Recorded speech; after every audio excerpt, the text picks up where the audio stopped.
لە دوای دەرچوونی بڕیاری ژمارە 36 2015 پەرلەمانی عێراق کە تایبەتە بە پێدانی مۆڵەت بە پارتە سیاسیەکانی عێراق کە کۆمیسیۆنی باڵای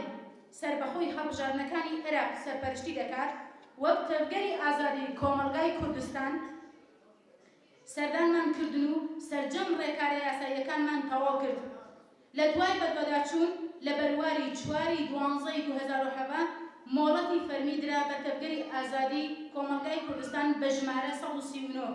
هەر بۆیە هەرچەندە لە ڕاپردوودا بەشدار بووین لە چارەسەری پرسەکاندا و بۆ هەموو کێشە و ئاڵۆزیە جۆرە و جۆرەکان خاوەنی پرۆژە و دەستپێشخەری بووین لێرە بەدواش ئەرک و بەرپرسیارەتیمان زیاتر دەبێت و لە هەمان کاتیشدا دەتوانین دەستکراوەتر کاروبارەکانمان بەرەو پێشەوە ببین. ئامادەی کاری هاوبەشین لەگەڵ هەر لایەنێک کە پەرۆشی چارەسەری ئەو بارودۆخە بێت. بۆیە داواکارین لە حکوومەتی عێراق و هەرێمی کوردستان پابەند بن بە یاسای کاری پارتە سیاسیەکانەوە بۆ بەرەو پێشچوونی پرۆسەی دیموکراسی و فرەحیزبی لە عێراق و باشووری کوردستان.